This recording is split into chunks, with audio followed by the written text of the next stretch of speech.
You're the man behind the Makkah Clocktower. I was the first individual placed by Deutsche Bank on the ground in Dubai. So tell me about the Doomsday Fatwa. Every time you deposit $1 in the bank and they can lend $10, they've created $9 new of new money, which is the definition of riba. Where I live, there is a chicken and chip shop. It serves amazing chicken. It looks to me like a form of political money laundering.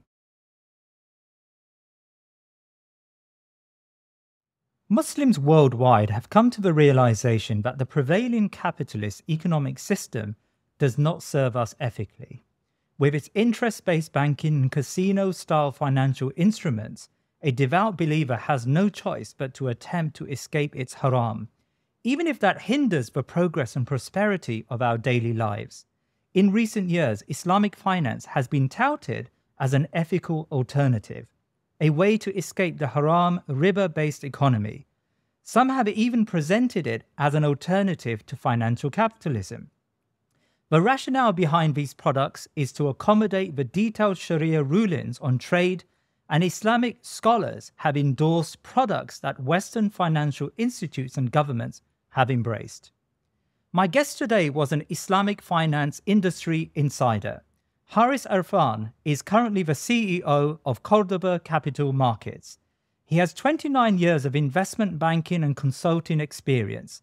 He was the former co-founder of Deutsche Bank's world-leading Islamic finance team and CEO of Deutsche's Islamic finance subsidiary. He is the former global head of Islamic finance at Barclays, then head of investment banking for the Russmiller Group. He is also the author of Heaven's Bankers, Inside the Hidden World of Islamic Finance, a critically acclaimed bestseller about the Islamic finance industry. Harris Irfan, Assalamu alaikum wa rahmatullah, and welcome to The Thinking Muslim. Wa alaikum assalam wa rahmatullah. Thank you for having me. Well, it's great to have you with us. Now, Harris, I don't know if this is an exaggeration, but you're the man behind the Makkah Clocktower. Why have you come to regret your part in financing the tower? Take me through your journey. Well, that's a heck of an opening line. And the first thing I would say is that I'm not the man responsible for the Makkah Clocktower. Unfortunately, I do have a part to play in the project that was responsible for detonating the hills around Makkah into a billion pebbles and historic old forts and buildings and a lot of our history, and in its place constructing what frankly is a monstrosity that dwarfs the reason for being there, which is to visit the Kaaba. So let me take a step back. I was the first individual placed by Deutsche Bank on the ground in Dubai. So I was sent on an expat assignment from the London office back in 2001. And the day I arrived, or rather 2 days after I arrived, 9/11 happened. And so there I am, sitting in a service department trying to get my things together, just having arrived in the country. And I got a call from my wife saying, switch on the TV. And we watched these events unfold. And of course, what then followed was a huge repatriation of money back from the Western world to the Gulf. And therefore, real estate, stocks, and other assets took off in price. So naturally, there was a lot of building work going on. Deutsche Bank had just arrived in the region. We were the first investment bank to set up in the Dubai International Financial Center. And we were asked by a lot of clients who came to us and said, well, it's lovely that you're here, Deutsche Bank, but can you do these deals that we want to do on a Sharia compliant basis? And being investment bankers, we know how to blag our way through anything. And we said, yeah, sure. But the reality was, of course, that nobody had ever done that kind of thing before. So we actually learned at the foot of the major scholars, Sheikh Hussein Hamid Hassan, who is considered by many to be the grandfather of modern Islamic finance, was the architect of our Sharia financial program. And one of the first deals we were asked to do was we were the first Western investment bank to be invited into the holy city of Makkah to do a real estate sukuk. A sukuk is a type of Islamic bond or capital markets instrument. So a debt instrument that's listed on an exchange. And so nobody had been asked this before. And this is a pretty sophisticated piece of financial engineering. So of course it was very exciting for us. And I was probably caught up as a junior banker in that excitement that here we are, we're going to financed the construction of a tower facing the Kaaba, and it had been sold to us as this is an amazing development. People will be within 100 yards and maybe 50 yards of the mosque, and it'll be a cutting edge building, and it'll be iconic, etc., etc. Of course, we never step back to think about socially, what does this mean? I think when you are caught up in the era of financialization, which is what's happening right now, the financial economy is much more powerful and much more influential than the real economy. Right. The real economy is real goods and services. It's your barber on the high street. It's a factory that makes widgets. It's real goods and services, apart from financial services, that are being sold in the market. Yeah. The financial economy is supposed to be those services that serve the real economy and lubricate the cogs of the real economy. But it's become an industry in and of itself. It serves itself. It serves the people who run it. It serves the central bankers, which is something that I want to talk about today. Yeah. So when you're caught up in that, you often don't see the long-term implications of what it is you're doing as a financial transaction.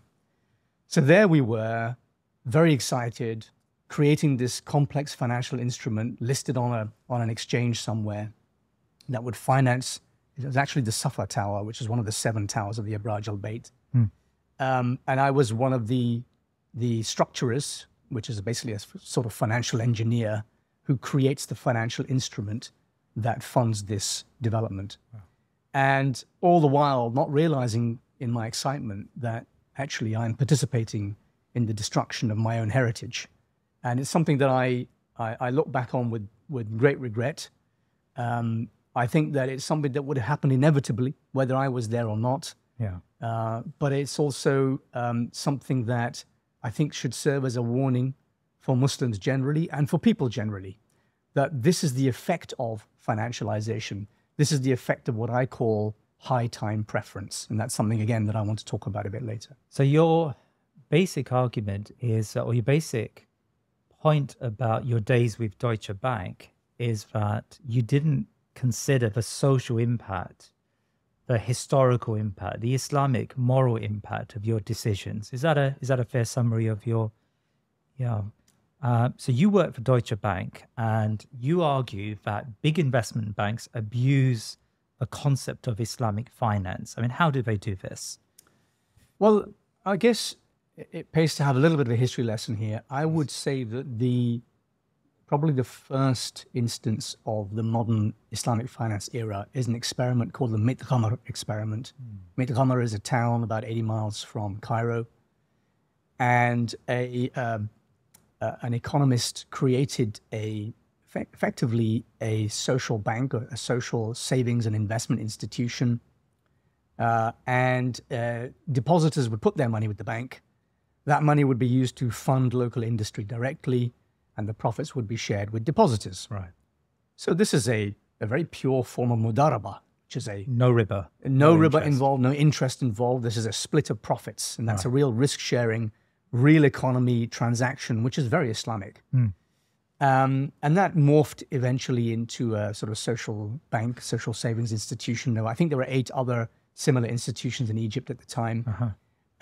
And from there, this was sort of proof of concept. And from there, in 1975, the first major Islamic bank was formed in Dubai, called Dubai Islamic Bank.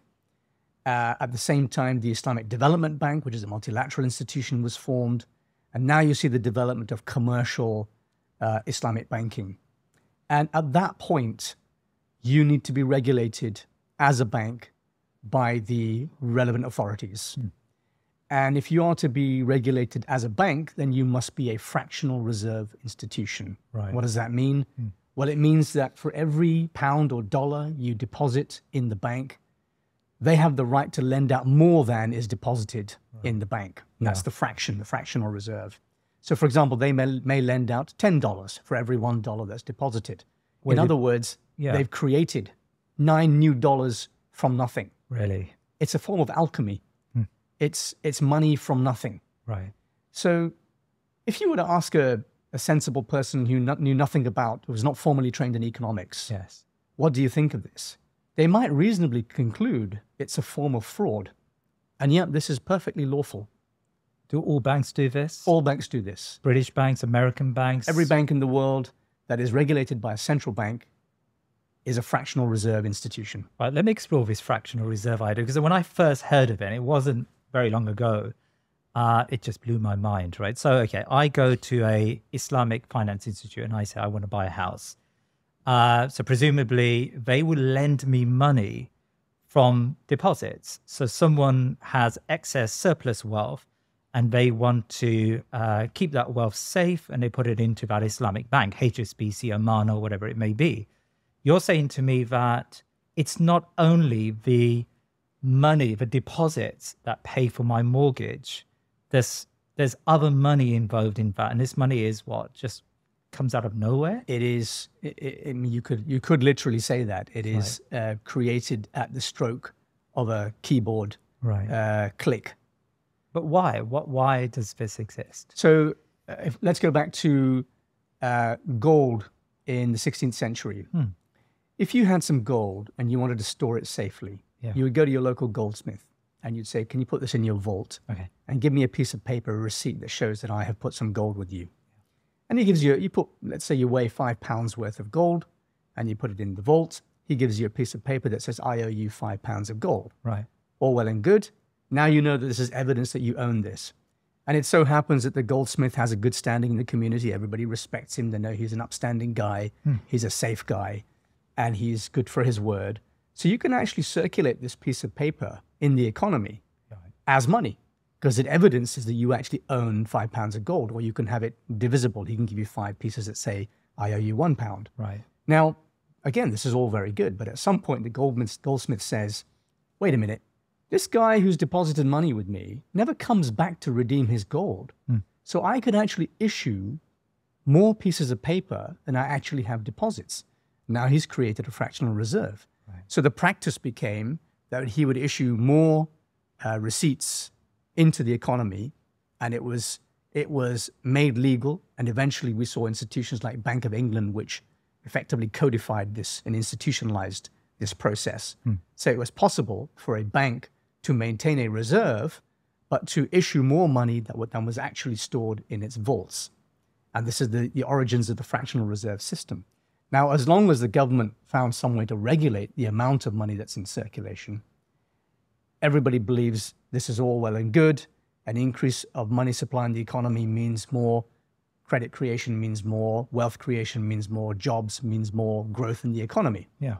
And we now have a situation where the controls are so loose that this financial economy has far outstripped the real economy.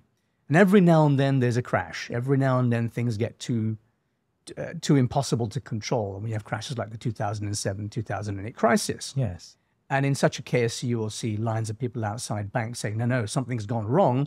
I want my money back. In fact, we saw it very recently with Silicon Valley Bank, except the crash happened much faster this time because it was no longer about neighbors in the street saying to each other, hey, have you heard about our local bank and what's happening? We better run to the bank or catch the bus or whatever and get there and stand in a queue and redeem our money. Yeah. Now you get on your mobile phone app and you just say, boop, boop, boop, I'll have my money back, thank you very much. Because I heard a rumor on Reddit that it was about to crash. Right? So now we have runs on a bank that can happen instantaneously. And this is a function of the fractional reserve system. So this fractional reserve banking underpins all Islamic banking? All banks, including Islamic. Right. So what does that then mean for the Islamic quality of these products? Like, what's your argument about the Islamic quality of, say, an Amana Finance mortgage? Yeah. There was a time that I felt, and this is going back 20 years when I started the Islamic finance team at Deutsche Bank, that I felt that if you're a practicing Muslim and you're ideologically aligned with your faith and you wanted to invest in a way that didn't compromise your principles, and you wanted to offer financial products to other Muslims and to people who wanted to invest and participate in the economy in a halal way, in an ethical way, whether or not they were Muslim. I used to think it was possible to do that. And we actually had a bunch of bankers who were working at places like Deutsche Bank who were young, practicing Muslims, technically capable, ideologically aligned, and they were creating some very interesting product. But we never really step back to think, actually, what is the fundamental basis on which we are manufacturing these products? Because it's all very well that we've mastered the elements of fiqh al-mu'amalat, the jurisprudence of transactions, of commercial and financial transactions, so that we can create these complex contractual structures that we call mudaraba, musharaka, murabaha, and so on. And we have these contracts that we vetted by theologians for compliance with Sharia. And we say, yeah, this contract I'm using to finance the building of a house or financing the purchase of a home through a mortgage is Sharia compliant because the contracts are an ijara with a diminishing musharaka or some other combination. But we don't step back and think, hang on, what's the basis on which this bank is able to give money for the financing of this house? The basis is money creation through the fractional reserve system. So again, every time you deposit $1 in the bank and they can lend $10, they've created $9 new of new money, which is the definition of riba. Because you've created money from nothing or money out of money. That's an excess, that's a surplus. That's how riba is defined. So the entire banking system is by definition based on riba. Wow. And if you have Sharia compliant contractual structures on top of that foundation, you still have a non-compliant system. So as much as I tried to convince myself for many, many years, and this is a form of cognitive dissonance, that we can do this, we can do it better, and we can make it halal, actually Islamic banking is an oxymoron because you cannot be Islamic and be a bank because a bank is a fractional reserve institution that creates money from nothing, which is riba. I mean, that's outstanding. I mean, so a person who today wants to purchase a house, a Muslim living in Britain who wants to purchase a house, are you saying that they should regard all Islamic banks, Islamic finance instruments, in the same way as a traditional high street bank, as a riba-based bank? And so these banks and these instruments are haram? Well, here again, I demonstrate some cognitive dissonance, and it's very difficult for me to say that that is the case. Yeah. First of all, is there a viable alternative? Today, I don't believe that there is. Secondly, are there many Muslims working in the Islamic finance industry who are trying to develop a more wholesome product? Yeah. Not just halal, but tayyib. Not just permissible, but wholesome. Right. And the answer is yes, there are many Muslims that in that industry. And I also believe in supporting them to achieve those objectives. So these Muslims are creating the equivalent financial products without the fractional reserve under the hood. They're within the banks. Yeah. They still have fractional reserve under the hood. Okay. But there are many Muslims now who are creating new startup Islamic fintech firms, right, who are trying to create financial investment products and financial financing products, which are not just contractually to the letter of the law, but also within the spirit of the law, i.e. not based on a fractional reserve system. Right. But that's a very, very, very tiny minority. So I would say that we should, as Muslims, support the Islamic finance industry, but we should be very discerning about what we choose to support and choose to walk away from. Now, having said that, if I want to finance my house, I have very few alternatives. And even I have used an Islamic bank to get a mortgage because I felt that the alternative would be to go to a large high street bank who have no interest in or affinity with Muslims or the halal economy. So I would rather support those who do have an interest in that and are trying to move in the right direction. Unfortunately, again, it's cognitive dissonance. Unfortunately, I don't really feel, I feel like in Topol, when the main character says, on the other hand, in my mind, I'm constantly trying to reconcile my actions with the reality of what's actually happening.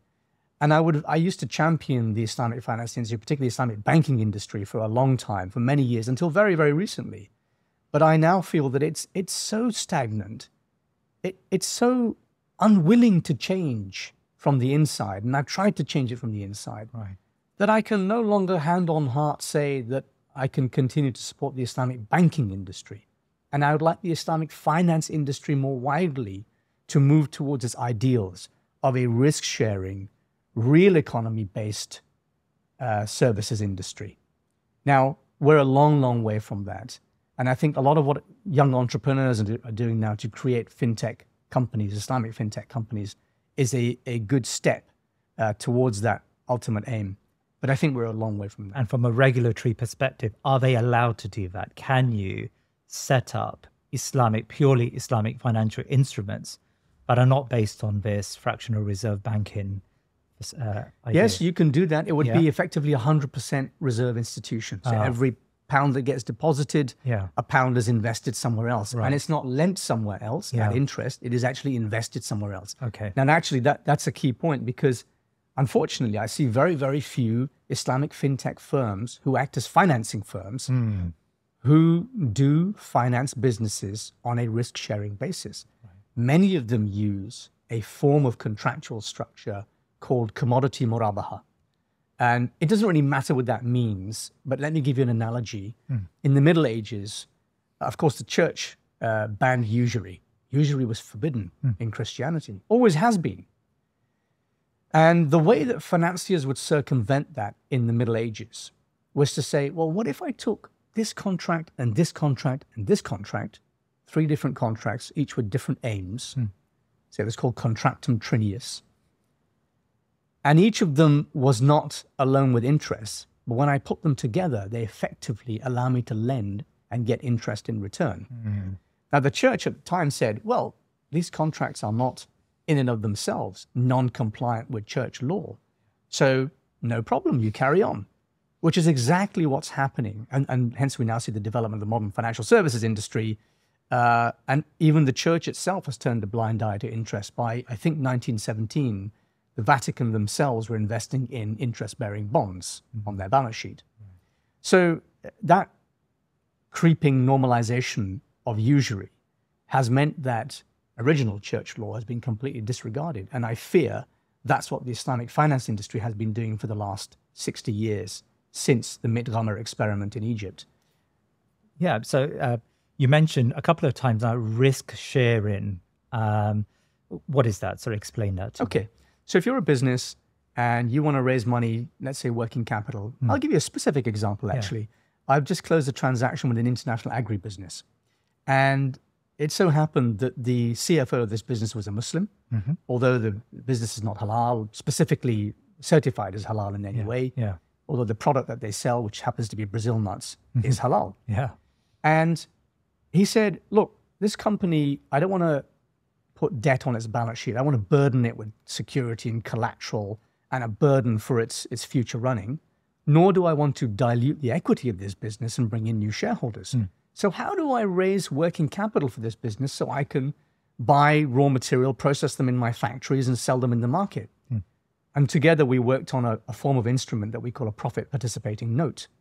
So in format, it's a little bit like a bond because it gets listed on an exchange. But in practice, what happens is the investors who put money into this bond are actually participating in the financing of the business. So that money is directly used to purchase a raw material, which happens to be raw Brazil nuts, in a factory in South America. It's processed in that factory. It's packaged and shipped, and the profits are then shared between the investor and the company. That's a pure risk-sharing structure. The investors are now participating in the activities of that company. They're not guaranteed a return. They're not guaranteed an interest rate, but it so happens they're doing pretty well. They're earning low double-digit returns. That's their yield. So this is a perfect example of a real economy risk-sharing financial instrument. So they could lose all of that money if the company goes down? In theory, they could. Right. But I think the beauty of doing financing in this way is that as a financier, you take much more care in doing due diligence on the activities of the company. You live and breathe what they do. I mean, the CFO and I have been talking constantly every day for the past year and a half, I think. And that's not what bankers would do. Bankers don't care what happens next. Because if it goes wrong, they'll repossess everything you own and take the shirt off your back.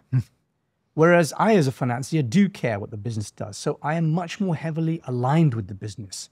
I'm incentivized to make sure that they do well. If they do well, I do well, my investors do well, the economy does well. This is a much more wholesome and ethical way to run an economy. Today, because of financialization, I mean, financialization has led to the monster of inflation, because we have this cheap debt, borrow, spend, consume model.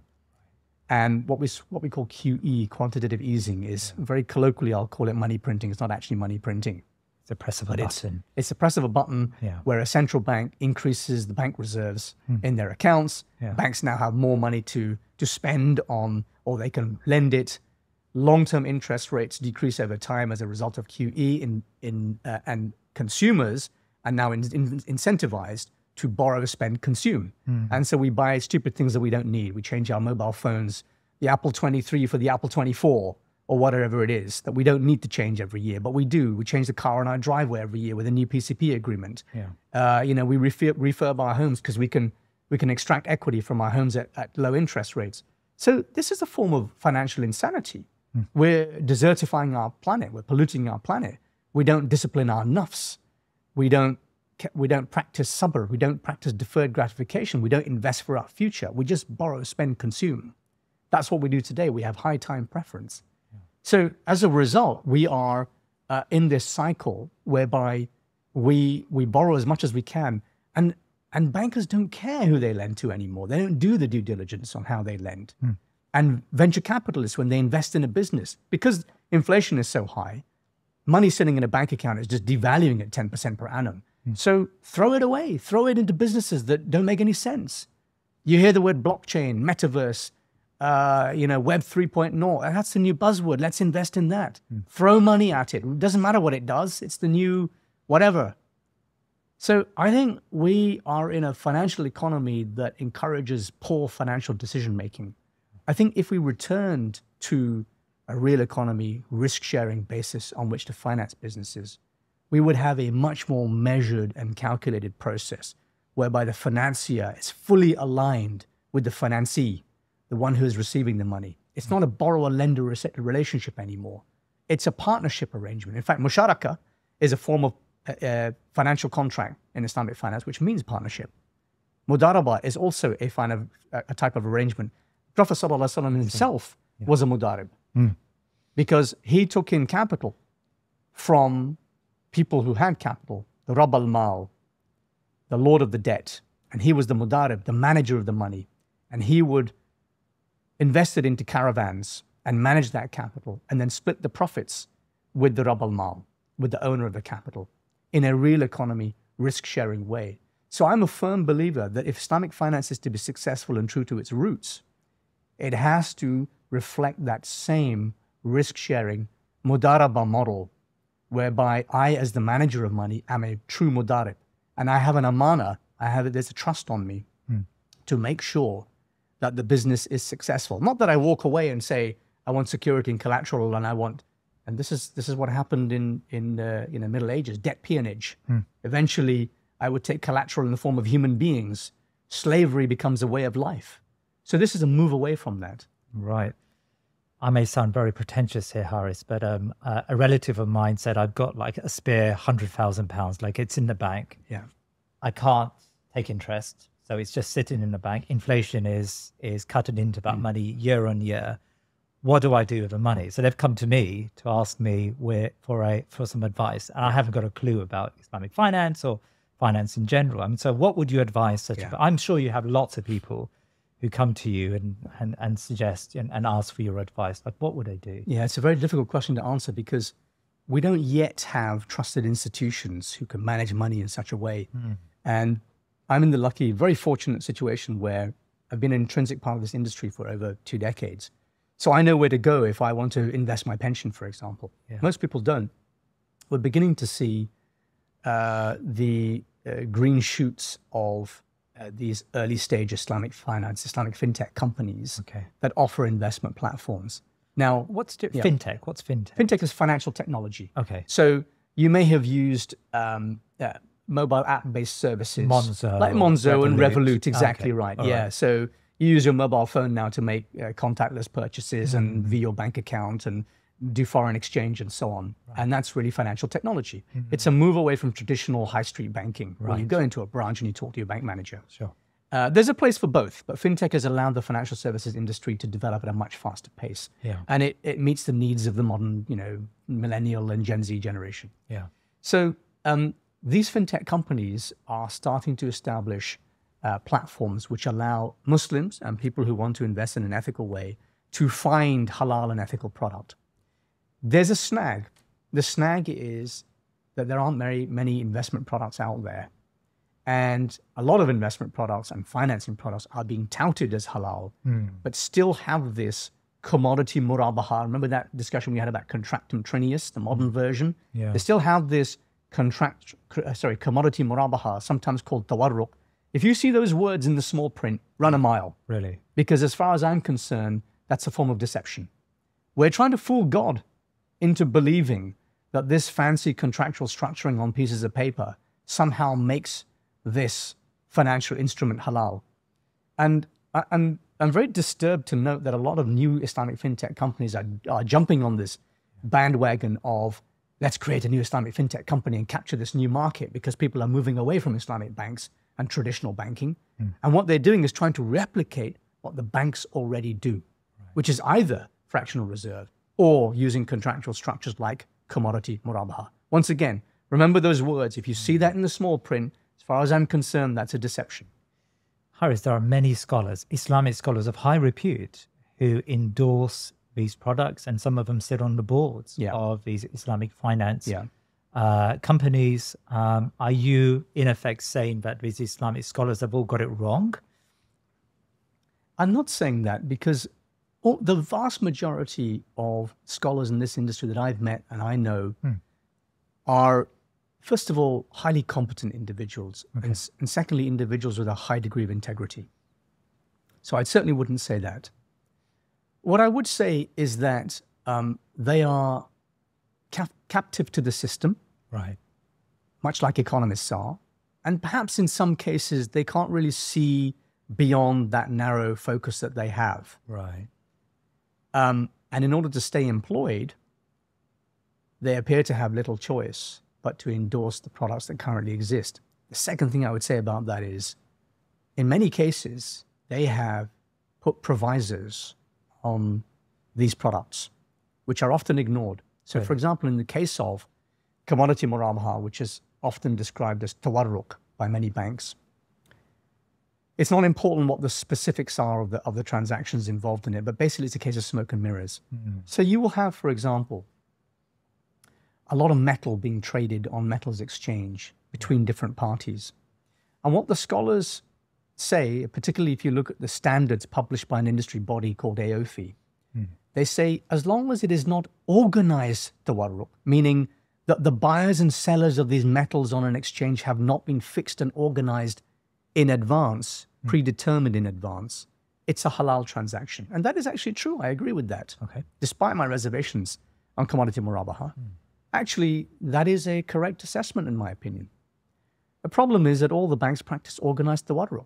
So they have a fatwa for one thing and they practice something else. Really? And that is my problem with that. So why don't these scholars discuss that and object to their name being used besides these products that are problematic? It has happened. There's a very famous case. In 2011, I was approached by Goldman Sachs to help them launch a sukuk, an Islamic bond. Wow.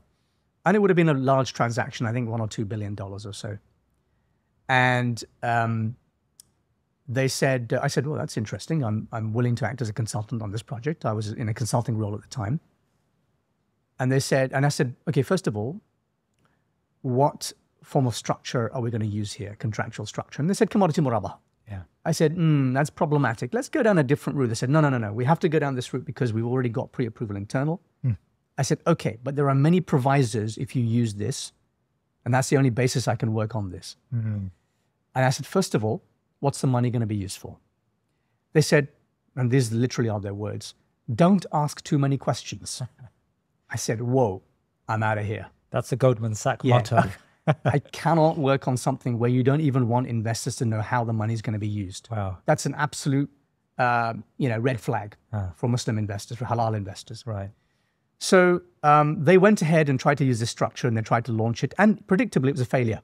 It's the only time there's been a benchmark size, meaning sort of $1 billion sized sukuk in the international markets that has failed. Goldman Sachs failed to launch.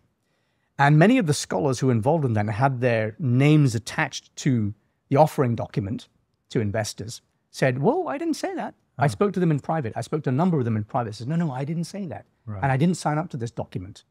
And I said in our meetings with these bankers, I said, no, this can only work if you do X, Y, and Z. And they didn't follow X, Y, and Z. So what we see in public is not what necessarily happens in private. And there are many instances, I've had many conversations with scholars who feel that their views were not adequately reflected in the final product. So when I used to work with Sheikh Hussein Hamid Hassan, he used to use the analogy of, I'm a doctor, he would say. And if the patient comes to me with an illness, if I don't have a full reading of his history and symptoms, I cannot give a solution. Right. You have to divulge all the information on this transaction to me before I can opine on it and work with you as the architect. And that's a principle that we followed with Sheikh Hussein. And it's why I believe we were successful at the time. Now, other things happened after that, which we can talk about later, which led to a spoiling of the market. But in general, I feel that it's important that when bankers and financiers work with scholars, that they work with them from day one, not at the 11th hour, and suddenly go out to them and say, hey, wave a magic wand over this transaction and call it Sharia compliant. That's not going to happen. Yeah. Or they don't have them intimately involved in every detail of the financial transaction. That's interesting. I mean, how much can we blame scholars? I mean, I've often come across very good scholars who understand the reality. As we know, one of the requirements of issuing a fatwa or making ijtihad is tahqiqul manad, understanding the reality. And I know some scholars who really go out of their way to understand the reality in great depth. But then there are other scholars who just don't appreciate the reality or rely on third parties to explain the reality to them. Because, of course, the quality of their Islamic verdict is going to be dependent on how well they understand, in your case, fractional reserve banking and what comes under the hood of these Islamic finance products. I mean, have you come across scholars who investigate on their own, who really try to inquire about the details of a product? Because often there is a blame on some scholars for not doing that. Yes, I have. First of all, most of the scholars that I've worked with would generally be considered to be, highly competent and understand the detailed mechanics of modern financial instruments. Right. They tend to have a view on certain things, such as the role of commodity murabaha, particularly in developing the financial services industry in the 1980s, when these modern financial instruments started to come through. And they said at the time, we will allow this structure to be used for an interim period so that you have a foothold, so that Islamic finance develops. Unfortunately, that just became the default for the next 40 years. Right. So that's a shame. Regarding scholars who really go to the nth degree, I mean, I have come across young, dynamic scholars who are engaged in business themselves today, who are at the forefront of some of the recent innovations in, for example, cryptocurrency and Bitcoin and so on. And whilst we've had some non-technical scholars, social media scholars, I call them, who have given fatwa on, Bitcoin is haram because, and then a whole bunch of propaganda, which is frankly nonsense, which clearly shows they haven't understood either Bitcoin or modern financial system or the modern economic or monetary system. Right. In contrast, these young, dynamic, technically able scholars have dissected a complex subject like cryptocurrency and understood it to its nth degree and read the white papers and really participated in the industry and say, hang on, actually there are aspects of this that may be halal for this, and this reason. Yeah. And they talk through it very, very, productively and in a detailed way. So tell me about the Doomsday Fatwa. Yeah, so shortly after the Makkah Towers project, when Deutsche Bank had established a foothold in the Middle East, we created the atomic bomb of the industry, hence why I call it the Manhattan Project. Yeah. And this was a particular technique that my team at Deutsche Bank created to replicate the financial return from any financial instrument whatsoever. So think of the most haram thing that you can think of. Right. Pork belly futures, right? We could replicate the return through what's called a total return swap. of pork belly futures and give that as an apparently halal return to an Islamic investor through what's called an orphanized vehicle. Yeah. It's a way of distancing the investor from the underlying asset far, far away from them. Okay. In the middle, you've got this black box that swaps away the return of the haram instrument and gives them the return of something else that they legally own. So the black box contains a perfectly halal asset. It might be metals on an exchange, copper on the London Metal Exchange, right? That's what they own legally. And yet the investment bank, Deutsche Bank, swaps away the return in this black box and gives them the return of something else, which is specified on a terms and conditions sheet. So we were able to create all kinds of exotic investment products, what we call structured investment products. And these are typically the kind of things that high net worth individuals with Swiss bank accounts would invest in.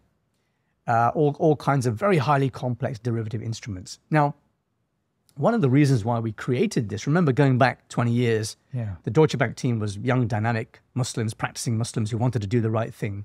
One of the reasons why we created this technology, this atomic bomb, was to harness the power of atomic energy, which can be used for good things and bad things. And so we wanted to actually create a hedging platform. What do I mean by hedging? Well, if you're a business that manufactures a product and sells in different markets around the world, and all of your costs are in euros, but all your revenues are in dollars, you have an exchange rate risk, right? So you need to hedge that foreign exchange risk. You need to make sure that you are not hemorrhaging money when your currency plummets in value and your costs become much higher than your revenues. And that's a legitimate reason to hedge your business risks. So we created this platform in order to create a hedging instrument and a treasury management platform. So people can hedge against macroeconomic risks like commodity prices or foreign exchange rates. That's a good purpose. Unfortunately, the generic fatwa that we had issued off the back of this black box technology could be used to create all kinds of crazy products because we could replicate the return of anything through a total return swap. So there we are, our sales guys are running amok like Rambos, firing guns everywhere throughout the Middle East, selling exotic interest rate derivative products and, not literally pork belly futures, but that kind of thing. And it all came to a head when there was a press conference given by my then boss, who sat alongside, I think it was some Goldman Sachs hedge fund type guy. And it was for, I think, a hedge fund managed by Goldman Sachs. And this black box was issuing a Sharia compliant structured note which replicated the return of that hedge fund. And my boss made a very interesting comment to the press at the time. He said, we, meaning Deutsche Bank, will create conservative products for conservative customers and aggressive products for aggressive customers, which is the worst thing you can say. Right.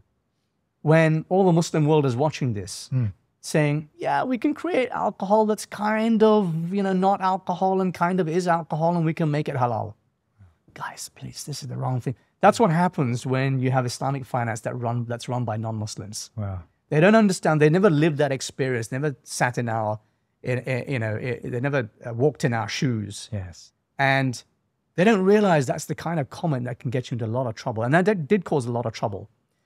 And a scholar at the time, a guy called Sheikh Yusuf De Lorenzo, heavily criticized in public in an open letter to Sheikh Hussein Hamid Hassan, who was, as I say, the godfather of the modern Islamic finance industry and the architect of our product. And he said that you are making a huge mistake here. You have created the Doomsday Fatwa, which kind of ties in with the whole Manhattan Project image. Yeah. And, this will wreak havoc in the Islamic finance industry. And he was right. I mean, all sorts of dubious products were created off the back of this technique. And Sheikh Hussein, quite rightly, initially there was quite a spat between the scholars, as you can imagine. But eventually, they dealt with it in a very scholarly way. And Sheikh Hussein made sure that subsequently any product that was issued off the back of this platform had to go through him. Even the marketing, even the wording of any adverts that were used to describe a product, he had to see it and he had to vet it. And from now on, it could only be used to reflect underlyings which were not repugnant to Sharia. Harris, when I listen to you, I think of where I live, there is a chicken and chip shop. It serves amazing chicken, but everyone knows it's a cash-only business. Everyone knows it's a cover for money laundering. They make their money through illicit work and they wash it out through selling chicken. And it's actually really good, I have to say. If you're ever in my neck of the woods, I'll take you there. But no one says it's halal. You know, the imams of the mosque condemn it. The business owner probably knows what he's doing is wrong. But it seems like in your universe, or at least the universe you used to live within, anything can just become halal. Is that an exaggeration? I am reminded of a comment that was made to me by the CEO of an Islamic fintech firm. Yeah. About a year ago. He said to me, and I'm only quoting his words, so nobody sue me, please. He said to me, he thought that the manner in which Islamic banks in the UK were hemorrhaging money, and bear in mind that over a 15-year period, they have made £200 million of losses, despite being in monopoly position, despite being in very favorable economic conditions. That's the loss they've made cumulatively over 15 years. Yeah. He said, it looks to me like a form of political money laundering. Because it's as if a government decided overseas somewhere, someone said, I have $100 million burning a hole in my pocket. Yeah. I need to spend it. Buy me a bank in London. Make it halal, make it Shariah compliant, get me whatever stamp I need. And then it doesn't really matter to me the quality of people that I have or the products that I put out there. We'll make the right noises to the regulator. We'll say that we'll serve the Muslims, underserved Muslims, Somalis in Birmingham, Bangladeshis in East London, Pakistanis in Manchester, and we'll give them halal product. But really, we don't care. Again, these are not my words. Yes. He said to me, it really does feel like a sort of offset program where one party decides to say, I'll put some money into you if you put some money into me, yes. Right? And we'll just wash it through the system. Right. That's what the Islamic banking industry feels like to him. I'm not saying what it feels like to me in this country. And it does feel to me as there's a lack of authenticity. And when you look at the senior management, not one of the CEOs of the British Islamic banks, there's 5 of them in this country, is an Islamic banker by original trade. They're conventional bankers. They're non-Muslims. They don't really have a shared experience with people like me and you. They don't look like me or you. And it's no wonder that as a result of the lack of their cultural affinity with the people they serve, they don't know what the customers want. And the customers complain. They say, oh yeah, I went to so-and-so bank and I tried to get a mortgage, but it was more expensive than, HSBC or Lloyd's or whatever. And they have these fancy Arabic words, but it just seems to be the same thing as me with the word interest crossed out and the word profit put in. And I sympathize with that. They haven't won hearts and minds of their customers. Yeah. And what I'm trying to do now in the industry, and it's a lonely battle because it seems very few people want to do it. Yeah. What I'm trying to do is create a true alternative to what the Islamic banks do. But getting funding for that it's a very anti-establishment product. So the Islamic fintech firms that are trying to do this thing they don't have access to capital. Right. And at some point, somebody will wake up. It'll probably be a non-Muslim VC firm that will wake up and they will say, wait a minute, this is a market of 2 billion people and they're completely underserved and they're being sold a deceptive product. And they intuitively know that it's a deceptive product. And they know not to buy that product. In the UK, for example, there's only a 2% penetration rate of all Muslim households using an Islamic bank account. That's a ridiculously small number given a monopoly position and given the heinousness of the crime of riba in Islam. Yeah. It's one of the most, it's alongside shirk and murder, riba. We don't even think about that. Yeah. How many khutbahs have there been in mosques about riba? Almost, I can't remember a single one. Not a single one. And that really upsets me. So we need to get that message out there. We need to tell people that there is an alternative and you need to support those alternatives. You need to clamor for change because the current crop of Islamic banks have not brought that change and they're not serving our communities.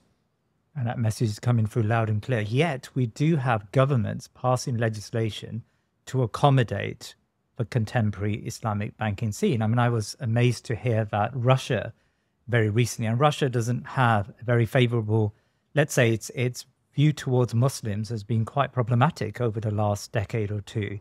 Yet it recently changed its legislation to accommodate Islamic banking. I mean, what's going on there? You know, I'm actually not very hopeful. And the reason why I'm not hopeful in general is because whenever I see new legislation to accommodate Islamic finance, it's almost always to accommodate banking. And therefore, it's accommodating a fractional reserve system. It's just supporting that system. Right. So it's not a true, in my opinion, tayyib, wholesome alternative to interest-based fractional reserve banking. Right. And as long as we're kind of, I guess, tweaking the edges of the regulatory system, adding a couple of little laws here and there to accommodate Islamic products within banks, I don't think we're really going to move the needle. If we want to move that needle, actually we have to tear up the rule book and say, no, it's not real Islamic finance is about this. It's about the real economy, real jobs, real businesses. It's about finance being the servant to the real economy, which is the master. And at the moment, it's the other way around. So although, you know, I work with regulators, I work with government bodies, and I'm appreciative of the efforts that they make, I don't think that they truly understand what it is Muslim customers want and need. And it will take some breakthrough product. I hope, inshallah, it's mine. I hope people make dua for it. I would really like it to be mine, but I'm happy if it's somebody else's. It will take somebody's breakthrough product to demonstrate that we can finance businesses in a totally halal and tayyib way and be commercially successful, inshallah. So it will take that breakthrough product before people say, wait a minute, this is what we needed all the time. Why have we been talking about banking all the time? That's not finance. That's not the roots of trade in Islam. Yes. Trade is halal, riba is haram. We know that. So let's go back to trade. Fantastic. May Allah make it successful for Inshallah. you. Earlier on, when you talked about the clock tower, you said that it contravened, it may have followed the letter of the law, at least the transactions may have followed the letter of the law, but it contravened some of the goals of the Shariah, or some of the aims of the Shariah. Can you expand on that? What do you mean by the aims of the Shariah? I think this is coming back to spirit of the law versus letter of the law. Right. We drafted very complex contracts that contractually met the constraints of fiqh al-mu'amalat. But actually, when we step back, we had not taken into account the social implications, the maqasid, the objectives of Sharia. Yeah. And the objectives of Sharia mean that we need to be more holistic in our thinking. Right. So whilst we may have ticked the boxes that this contract met certain criteria, we didn't think to ourselves, is this good for us? Is this good for Muslims? Is this good for humanity? Right. Is the fact that we destroyed all the hills around the city and pieces of our history, is that good for us? Yes. Is the fact that we chased short-term profits over long-term gains good for us? Is the fact that we demonstrated high time preference over deferred gratification, low time preference, good for us? Is the fact that we rewarded a small group of people who sit at the top with access to money preferentially when it's printed, good for us? So I think that we're in a situation where the financialization of the economy has benefited people who sit at the very top. So for example, when a central bank decides to print more money, QE, quantitative easing, means that the more money in circulation means that the value of money has diluted. We've reduced our purchasing power. Right. So those who sit close to the money spigot, this tap, this faucet of money pouring out of a central bank, the financiers, the central bankers, the rich people at the top of the tree who get access to the cash before anybody else can get rich because they can buy assets and asset values go up. Stock, real estate, art, vintage cars. These all go up in value and they become richer as a result. But by the time that money has trickled down to the rest of us, people on, lower wages who are struggling to make ends meet, their wages haven't increased, but the cost of everything has increased. Now in this country, it's 9 or 10% per annum. So that's why we have a cost of living crisis. And we can pretend that it was the Ukraine war. We can pretend that it was Brexit. No, the real reason is money supply increase. That is always the reason for societal decline, which is a very bold statement to be making. But if you look back in history, any time that we have had a gold standard, a sound money, we have had periods of history that are characterized by peace, by stability, by moments of scientific and cultural breakthrough. So we look at the Islamic dinar, the golden age of Islam for 700 years. Yeah. We look at the height of Rome, Byzantium. We look at the second half of the 19th century. These are periods when the world experienced a gold standard and trade was borderless and fluid, minimal tariffs. We had time for humankind to advance scientifically and creatively and culturally. We advanced humanity when we were on a gold standard. In contrast, ever since Roosevelt expropriated citizens' gold reserves from 1933 onwards, and Nixon removed the gold peg in 1971, we have had a massive decline, a massive increase, rather, in inequality between rich and poor. We have an unequal society. We've also, not coincidentally, but directly as a result, had the most environmentally polluting and bloodiest century in history. Right. We've mechanized warfare. We have allowed governments to finance a state of perpetual infinite war because no longer can they exhaust their own coffers, their own treasury to finance war. Yes. They can now exhaust the wealth of you and me and everybody in a country by inflating, by printing money.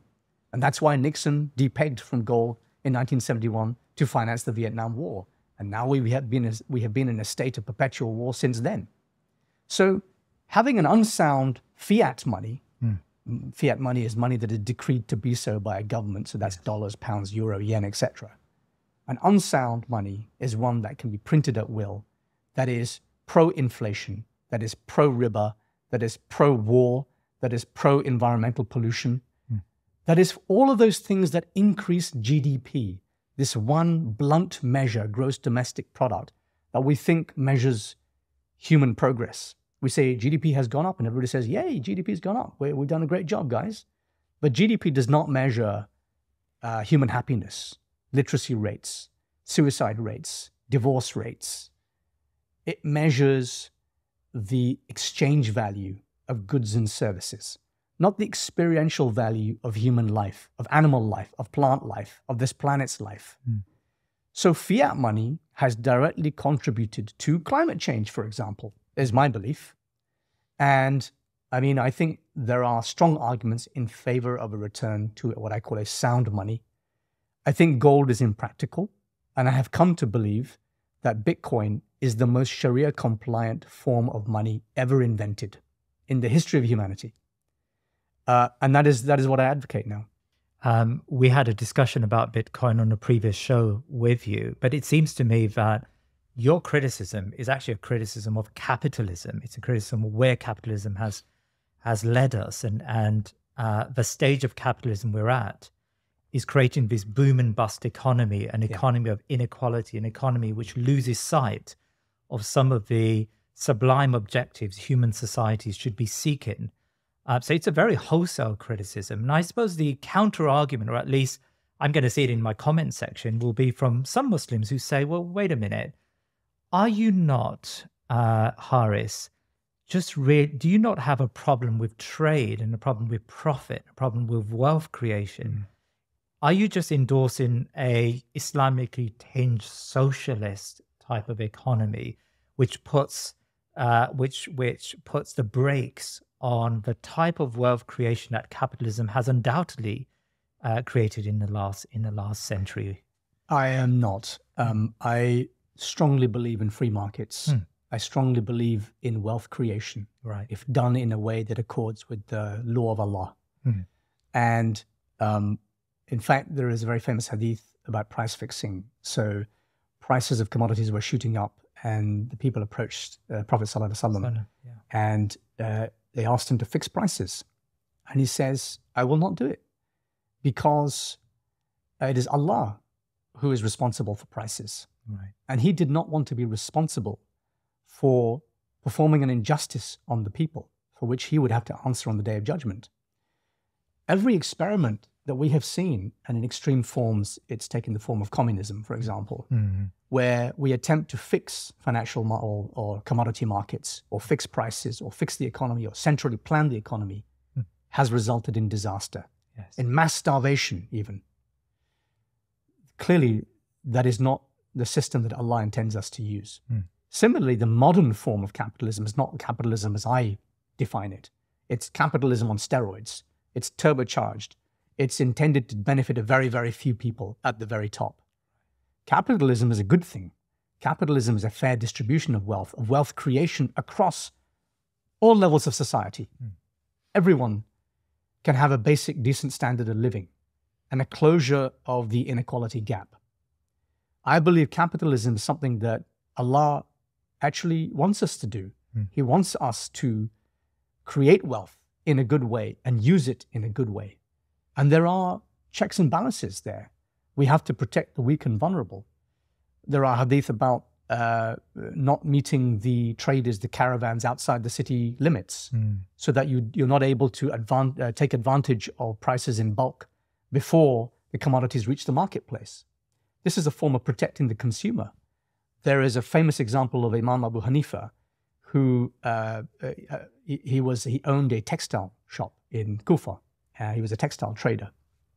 And a woman came to him with a piece of cloth, I think it was silk, and she said to him, I would like to sell you this cloth. How much will you give me for it? He says, how much do you want? She said, 100, was it dirhams? I think it was dirhams. He says, no, it's worth much more than that, which is an amazing thing to say. I mean, why would you as a trader say, no, I'm going to pay you more? He said, no, so he didn't want to deceive the woman. He had superior knowledge. He had the advantage of being an expert in that field. And the woman was vulnerable because she was not. Right. He could not take advantage of that. And she said, okay, 200. He said, no. Eventually they settled on 400, I believe, which is a huge change from where she was originally. Yeah. But that's an idea of protecting the weak and vulnerable. And that's inherent in our trade structure, in our fiqh al-mu'amalat. But that's not capitalism. I mean, capitalism is laissez-faire as we understand it. It's if you define capitalism as profit for the benefit only of shareholders, the pursuit of profit only for a small group of people who are the holders of the capital, the shareholders, then that's what modern capitalism is. But capitalism, according to Islam, is not that. It is the free pursuit of profit in any field that is halal, without fixing prices, within certain boundaries, such as lack of exploitation of people who do not have knowledge, or who are vulnerable, or who are weak. So within the Islamic capitalist system, we have institutions like endowments, awqaf. We have institution of zakat, the wealth tax. We have other institutions that allow us to ensure that everybody is protected at every level of society. And I firmly believe that if we had implemented those rules, that we would not have the level of inequality that we have in society today. I mean, I agree with everything you've just said there in terms of the dynamics of an Islamic economy and how it functions. But I suppose I feel somewhat reluctant to label that an Islamic capitalist system, because for me, capitalism is fundamentally without restraints. It's without state control. It's without state intervention. Of course, you know, if you're going to regulate the caravans, what is good about state intervention, though? Well, you're right in saying that there are some aspects of state intervention. The socialist ways of, you know, of commanding production and supply is highly problematic from an Islamic perspective. I completely agree with that. But just a simple hadith you mentioned about how do we prevent some traders accessing the caravan before it enters Medina? You know, there's going to have to be some form of state regulation. Sure. Zakat, yes, agreed. Zakat over the last, you know, before the demise of the Ottoman Caliphate, or after the demise of the Ottoman Caliphate, where we didn't have a centralized government, an Islamic government. Before then, we used to have the regulation of zakat. Zakat was in effect a tax. It's not a tax, but it's a tax being paid to a tax collector, and the central government would dispose of those funds to the categories mentioned in Quran, right? And because they've got the bird's eye view and they can allocate those really important charitable resources to the right people. So in Islam, there's a strong element, not a socialist element for sure, but a strong governmental component within the economy. Now we can debate, and I'm sure scholars debate, how much should the government intervene, in the case of price fixing, very little. Yeah. But, there is a necessary role for government. Whereas my understanding of capitalism, and to be honest, I'm not an economist, but my understanding of capitalism is that it is very much about leaving any form of government interaction in the economy. Isn't there a... Yeah, I think that's a modern interpretation of capitalism. Yeah. I think a classical interpretation would be very different. You're quite right that a trusted authority of some kind is required to ensure that laws are followed and there are checks and balances and the weak and vulnerable are protected. Of course, 100% agree with that. Judges and... Yes, exactly. On the other hand, there are certain things I believe that should be separated from state. And money is one of those things. I firmly believe that money itself, this medium of exchange, this unit of account, this store of value, should not be regulated by a government. It's too important for a small group of people who don't have infinite knowledge of things to be able to regulate. And we have consistently seen central banks and governments make a pig's ear of regulating money. Monetary authorities have consistently messed this up. We've seen it throughout history, particularly in the last 100 years.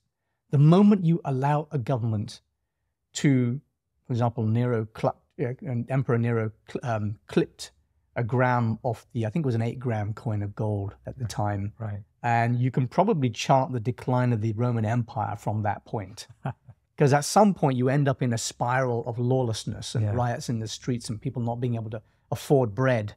And that is what happens to all empires ultimately when they start to devalue their currency because they knew or they thought they could get away with financing whatever white elephant or war that it is that they wanted to finance. So I firmly believe that money should be separated from the state.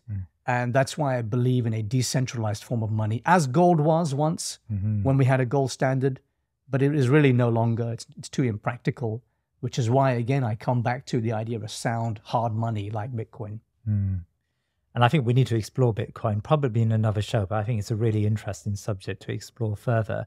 Can I ask you about interest and riba? Now, we know that interest is haram in Islam. But we also know that there's not a single Islamic country that can escape the riba trap. I mean, let's consider Erdogan in Turkey. For many years, he was promising to lower interest rates. I think interest rates, are much higher than they were in the West, 17%, I think it was. But anyway, he lowered it down to something like 11 or 12%. And the Turkish economy went south and he's had to return back to orthodox policies, and he's hired this chief, the governor of his central bank, who's now returned the economy back to the sort of Keynesian model of raising interest rates to deal with inflation. So even someone like Erdogan, who, relatively speaking, is the most, in inverted commas, Islamic of the leaders, or at least has some level of Islamic thinking about these sorts of matters, has not been able to escape the riba trap. Are we now doomed to just accept that riba interest is so ubiquitous, we have to accept this type of system henceforth? It's quite possible that we will have it for all of human history going forward. And at the same time, I'm optimistic that we have it within us as the human race to fix this problem. I believe a solution already exists. I think that Erdogan made the classic mistake of returning to the comfort blanket of orthodoxy, of economic orthodoxy. That's a shame because he could have been persuaded otherwise. I felt the same about Imran Khan when he was Prime Minister of Pakistan, that he had an opportunity. Pakistan was at its lowest state. In economic terms. How many IMF loans have they now sought? I can't even count how many there are. And they're always in the situation where their arm has been twisted. They've got a gun held to their head, and you'll have to take this loan or else. I believe that the IMF is it's really the manifestation of evil in this world. It leads to a reallocation of resources from the global south to the global north. That seemed to be its primary purpose. Right. The stated purpose is, of course, development and doing good stuff in the world. Yeah. But the actual empirical evidence shows us that the global north ends up massively exploiting the global south. And this will never end. And if we want this to end, we have to stop following the dogma of orthodoxy, economic orthodoxy. And economics is dogmatic. There's no science in modern economics. Right. It's a belief. I call them priests speaking Latin because they obfuscate. They create a layer between themselves and God so the lay people can't understand what God is saying. This is what Ha-Jun Chang talks about, right. I think. Right. Yeah. So why have we allowed economists to dictate how our lives are determined, frankly, because finance pervades every aspect of our lives. These priests who speak Latin have used jargon and words that we don't understand. They've convinced us somehow that we need to take these loans and commit to a policy of austerity in order to pull ourselves out. By the way, in the meantime, can we have some of your minerals, and can we have some of this and some of your cheap labor, and manufacture these footballs for us in Sialkot and whatever. So this is a massively exploitative situation, and the rest of the world is really not calling them out for this. We perpetuate this. We create alternative narratives. A good alternative narrative is in Afghanistan. In Afghanistan, the narrative that you'll see on CNN, on BBC, is that women and girls can't be educated. And of course, that's a tragedy. We must educate women and girls. I'm not saying otherwise. But the other narrative that's been completely ignored in this process is that last winter, the winter before last, $7 billion of Afghani reserves were frozen in US banks by the US Fed. And the Afghani people starved to death in a freezing winter. They didn't have shelter. They didn't have food. I have not seen a CNN or BBC report on the freezing of $7 billion of their own money by a foreign government who didn't like the new government. Now, that's a manifestation of evil, if you ask me. So coming back to escaping Riba and the Erdogan issue, I think, as I say, Erdogan resorted to this comfort blanket, when instead he could have taken a radical step, as I think Imran Khan could have done in Pakistan. That radical step could have been, and I'm sorry to keep coming back to this, could have been, something is fundamentally wrong. We have got nowhere else to go. We've got nothing to lose. So we may as well try a radical alternative. And I think that the experiment that's taking place in El Salvador at the moment, for example, is a very exciting one. El Salvador has decided to go full Bitcoin as legal tender in the country. I think that is a choice that countries in the global south need to make. They need to say no to the IMF. They need to say no to the freezing of their own money in a foreign country and have a decentralized currency that they alone have custody of. So have you been following the Brics developments? Obviously, while we're speaking, the Brics countries have come together to host their annual conference in South Africa, and there is a lot of discussion about de-dollarization. As yet, they haven't got to the point to create a Brics currency. But do you feel that's looming? Do you think that the global South are now coming together? I mean, today there was an announcement of the expansion of the Brics. Saudi Arabia, UAE have joined it. Do you think the tide is turning and the American hegemony and its dollar hegemony is now inevitably going to decline? So I think it's inevitable, yes. Yeah. But it's going to be bloody on the way. Right. Because the moment somebody says, I don't want to sell you my oil in dollars, I'll sell you it in rubles or yuan or some other currency or Bitcoin, is the moment you get invaded and assassinated. Saudi Arabia have been talking about doing this with China. They have been talking about it, Libya tried it and see what happened there. So I think it is inevitable, but as I say, it will be problematic on the way. I think this is a healthy debate amongst the Brics. I'm slightly concerned that they will end up concluding something that is a variant of orthodoxy. Right. So they may end up concluding, let's have a sort of Eurozone equivalent or a euro. And I think that would be a mistake because that's just a repeat of fiat currency. I would like them to be radical and say, actually, it is time that the world had a sound currency, because if we look at empirical data, if we look at 5,000 years of human history, not just the last 100 years of economic data, much of which has been expunged from the record books, otherwise we wouldn't keep repeating, financial crises. If we looked at that 5,000 years, we'd say, hang on, something good happened whenever we had a global gold standard. Yeah. Is there any way that we can repeat that? What are the characteristics of money that we're required to implement if we want to have a healthy, vibrant economy and progress amongst humankind? So I hope that the debate amongst the Brics starts to transition in that direction, but I don't know. Harris Irfan, Jazakallah khair for your input today. It's been really, really fascinating. Jazakallah khair, and a pleasure to be here. Thank you very much.